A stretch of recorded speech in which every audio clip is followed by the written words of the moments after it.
Welcome to the lecture of information technology. In this lecture, we are going to discuss about Chinese Remainder Theorem. So let's start the discussion with what is Chinese Remainder Theorem. In mathematics, the Chinese Remainder Theorem states that if one knows the remainders of the period division of an integer by several integers, then one can determine uniquely the remainder of the division of n by the product of these integers under the condition that the divisors are pairwise covariant. So which means no two divisors share a common factor other than 1. So for example, if we know that the remainder of n divided by 3 is 2, the remainder of n divided by 5 is 3, and then the remainder of n divided by some is 2.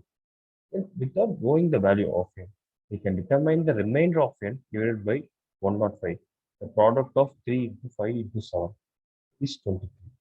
Importantly, this tells us that if n is a natural number less than 105, then 23 is the only possible value of n.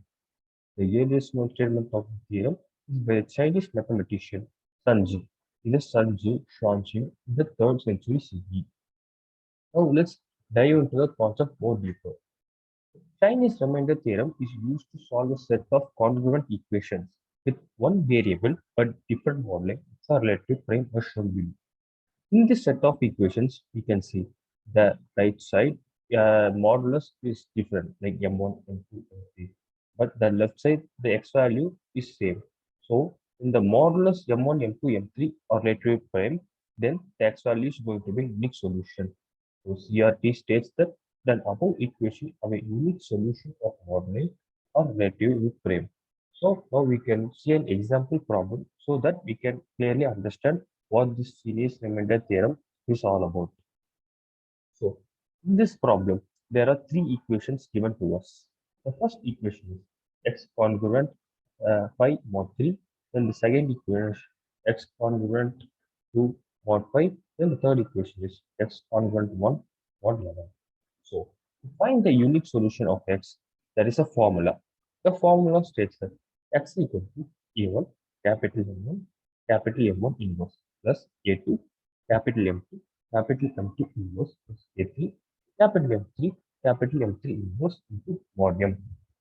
So that we have these values like a1 equal to 5, a2 equal to 2, a3 equal to 1. So we are getting these values by comparing it with the normal equation and the above equations like 5 to 1.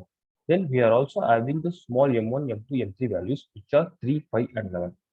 To calculate the value of capital M, we need to multiply small m1 and small m2 into small m3, which is 3 into 5 into 11. So M value is 165. To calculate the capital M1 value, we need to divide M divided by small m1. So 165 divided by 3 gives us 55. So then for capital M2, it is same. So we are going to divide M divided by small m2, which gives us 165 divided by 5 equal to 33. Then for capital M3, it is M divided by small m3, which is 165 divided by 11 is equal to 50. So that now we found out the A1, A2, A3 and capital M1, M2, M3 values. So the remaining values are capital M1 inverse, capital M2 inverse and capital M3 inverse. So to find capital M1 inverse, we all know that M1 into capital M1 inverse, which is the multiplicative inverse, is equal to 1. So M1 into M1 inverse equal to 1 mod small m1. Here, when we are going to divide the M1 inverse with small m1, it is going to give us the remainder 1. So we have the value 55 into m1 inverse equal to 1 mod 3. So when 55 is multiplied with some number, the number should be divided by 3 and the remainder should be 1. So we can find the multiplicative inverse by using extended Euclidean algorithm. But here the value is so small. So just we can manually apply the values. So let's say 1. So 55 into 1 equal to 55. When 55 divided by 3, it gives the remainder of 1. Therefore, capital M1 inverse value is equal to 1. Then capital M2 into capital M2 inverse is equal to 1 mod small m2. Here 33 into capital M2 inverse is equal to 1 mod 5. So 33 into 2 is equal to 1 mod 5. Because 1 equal to 33 is 33, which divided by 5 doesn't give 1. But 33 into 2 is 66 and it is divided by 5. The remainder is going to be 1. So capital M2 inverse is equal to 2. After that, capital M3 into capital M3 inverse is equal to 1 mod small m3. Here we are going to apply the same procedure. So 15 into M3 inverse equal to 1 mod 11. 15 into 1 is equal to 15, 15 into 2 is equal to 30. So these both values are not going to give us remainder 1 when divided by 11. But 15 into 3 is equal to 45. So 11 4 is 45. When divided by 11, it is going to give us the remainder 1. So M3 inverse is equal to 3. Now we got all the 9 values. So we are going to substitute it in the formula. So x equal to 5 into 55 into 1 plus 2 into 33 into 2 plus 1 into 15 into 3 or 165. So by multiplying all the values, we get 275 plus 132 plus 45 or 165, which is 452 more 165. By doing the calculation, we get 122. So now that we need to verify that the x value is equal to 122 is right or not right. So we can verify it by using these congruent equations. So 122 congruent 5 mod 3 is equal to 2, but it's 5 here. So how can we verify it? Because 5 mod 3 can be simplified into 2 mod 3. So 122 mod 3 is going to be 2, which is correct. Then 122 mod 5 is going to give us the remainder 2, and 122 mod 11 is going to give us the remainder 1. Therefore, x equal to 122 is correct. So this states that when the modulus are relatively prime, then the unique solution is x. So here the unique solution is 122. So that now we can see another problem which is bit more complex. In the last problem, x does not accompany any constant values, but here the x is accompanied with constant values, like you see 4x congruent 5 mod 9 and 2x congruent to 6 mod 20. So we need to get rid of these 4 and 2 so that we can get only the one variable x to find the unique solution. So we can see that 4x congruent 5 mod 9. So we are going to multiply by 4 inverse on both sides. So it gives 4 inverse into 4x congruent to 4 inverse into 5 mod 9. So 4 inverse into 4 is equal to 1. Therefore, it is x this side. This side, the 4 inverse into 5 mod 9 can be separated so that 4 inverse into mod 9 into 5 inverse mod 9. Therefore, x is congruent to 5 into 5 mod 9. So you are wondering how this 7 come here. So 4 inverse mod 9. So when 4 is multiplied with 7, it gives us 28.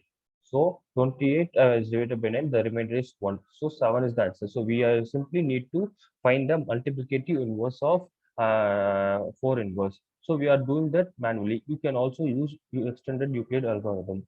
So 7 into 5 is 35 mod 9. So when doing 35 mod 9, we gives the remainder 8. So x is congruent to 8 mod 9. On the other hand, we got 2x congruent to 6 mod 20. It is so simple because 6 is divisible by 2. Therefore, we can write 6 as 2 into 3. So there's 2 get cancelled. Therefore, we have x is congruent to 3 mod 20.